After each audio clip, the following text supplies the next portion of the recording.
Hi everyone, welcome back to my channel. I would like to thank each and every one of you guys for subscribing and liking, watching and commenting on my previous videos. Your support is greatly appreciated. Please tell your friends and family about me. Also do like this video, subscribe and share the video as well. Today we're going to talk about stereotypes in China, and these are stereotypes that the Chinese people have about Africans, I'm going to say, because I'm an African. I'm from South Africa to be specific. So we're going to talk about that. I've written down about 10 of them, but there's more. And also I would just like to put it as a disclaimer out there that this video is not to put down any other cultures, not to put down Chinese people, because trust me, with the internet being blocked here, I do not blame them for still thinking the way they do. Some of them thinking, or let's just say majority of them thinking the way they do. So yeah, first type for stereotype, they assume that it is hot everywhere all year long. And I'm like, no, I'm from South Africa. South Africa has 4 seasons, guys. We have summer, we have autumn, we have winter, we have spring. And yes, our winter does get cold. We can have snow sometimes, not all the time, but we do have snow, and we do wear boots and scarves and everything. So we have 4 seasons in my country where I'm from, and I'm sure other countries have different seasons too. And you find yourself giving a geography lesson to every friend or person that you encounter that asks you this question, and you're like, only the equator will be hot. Not everywhere in Africa is hot, okay? And number 2, they will always assume that we have a lot of diamonds. Sensitive topic, first of all. For me personally, I don't like it when people say that we have a lot of diamonds. We do, but we don't own them. That's my first response. Like, we do have diamonds, but we don't own them. And we have gold too, but we don't own it. And we don't want to get deeper and deeper and deeper into it. But we know that there's blood diamonds from Sierra Leone and everything.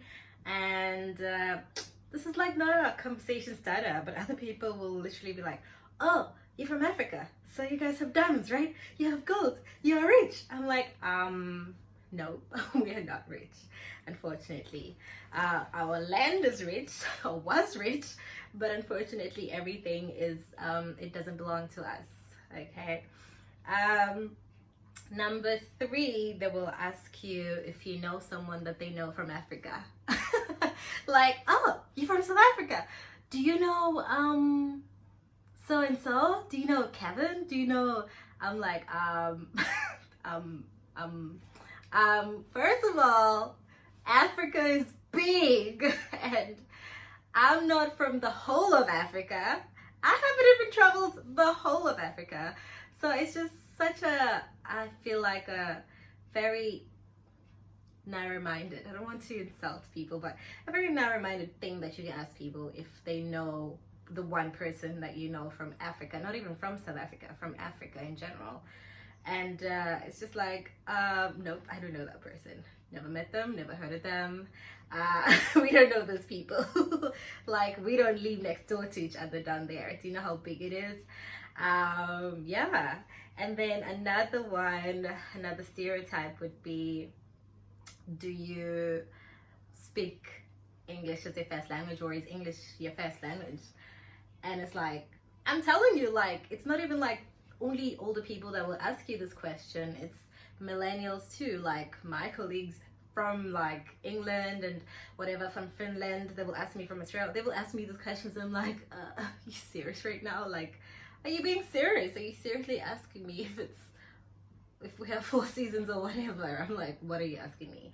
But yeah, they do ask if English is my first language. And as you know, there's a huge industry of teaching English in Asia in general. And in South Africa, I'll speak about South Africa, we do use English as our first language. Every time you leave the house, you speak English. You might speak your mother tongue, but other families and the newer generation don't even speak their mother tongue anymore. They just speak English. It's our way of communication, and it's our way of communication throughout Africa. And it's our way of communicating. communicating throughout the whole continent, and the whole world in general. So whatever language people speak, they do get very, very comfortable with being English speakers and speaking English. So yes, we speak English, a lot of English. And then they will assume another stereotype is that there's animals everywhere. Child, I like, this one defeats me. Like, sometimes I can, you know, be in a conversation with people and try and open their minds up and try to share, you know, show them a different perspective of what Africa is, but or what South Africa is, but I can only do so much. I'm just one person, and sometimes these conversations are tiring because the same person, like not the same person, one person will ask you this and then another one and another one and another one. It's just like, why are people still asking me this? Yes, there's lions in my backyard. Yes, I have an elephant, a pet elephant. I grew up with an elephant, or whatever. Like, I'll be sarcastic like that sometimes, or sometimes just shut up and move on from the conversation, or move away from the person that's asking me that, or have the time to sit down and explain, like I'm explaining in this video, that we actually have domestic animals at home, where you will have your horses and your chickens and your cows and whatever, and then there's wild animals that live in the wild, and they are secluded from us, and they are kept there, and we have game drives where you can go see these animals. You can grow up your entire life without seeing a wild animal like a lion or whatever, but then once you start traveling and going to game drives and whatever, then you can see all these animals. Okay. There is another assumption that, okay, I said we carry water on our heads. So, I don't know why those people don't have the internet that we all do, but it's tiring. So basically, I was doing a presentation at work, and they asked me to speak about my country and how we live, and you know, how we celebrate Christmas, etc., etc., which was great. And then when I presented the first draft of my presentation to my boss, who I thought was very Western, you know, you get, you know, Chinese people that have studied abroad, that have lived abroad, and then they come back home, I don't know, for whatever reasons, different reasons.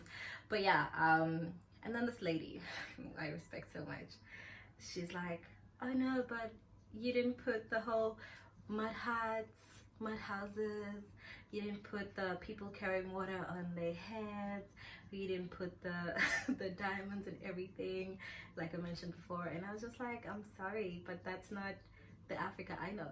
That's not the South Africa or the Africa that I know. So I refuse, kindly refuse, to forward and to keep feeding that narrative to the newer generation and misleading them as to what Africa actually is, because they're gonna get there and see the skyscrapers and then they're gonna be shocked. They're gonna get there and see that there's no animals anywhere, and then they're gonna be shocked. So I'm like, it's better that I do it this way, and I did it my way. I didn't want to fight too much about it, I didn't argue too much about it, but I was just like, I'm just gonna be very professional in my approach and be very professional into how I'm going to present Africa to my children that I teach, and you know, to my colleagues as well, because also some of them don't know anything. Yeah, so we don't carry water in our heads, like only if you go like to the deepest parts of Africa that are underdeveloped. And obviously to get there, you as a tourist or whatever, you would have to spend a lot of time trying to find this. This is why you would find it on documentaries, because those journalists actually spend a lot of time in foreigner countries digging up information and then coming up with those images, same as they do with people in China. Yes, people in China don't walk around with straw hats and farm all the time, but if you go deep and deep and deep and deep and deep into it, then you will see a different side of China. Same for Africa, same for England, same for everywhere else in the world. Okay, and then another word, another stereotype that you will find, and this one is very, very racist. I'm gonna talk about racism in China, or like racism I don't even want to think about it right now. We're gonna talk about it in another video. But yeah, they will assume that you are dirty because your skin is brown. Then they'll assume that you don't shower or don't bathe or you don't shower twice, 3 times a day.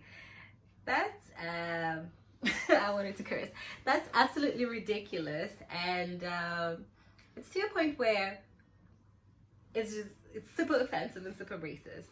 And obviously the older people that don't even like speak English in China won't even ask you this. They'll just like step away from you and just like be like, it's a black person, it's a brown person, you know, type of thing, which is absolutely ridiculous.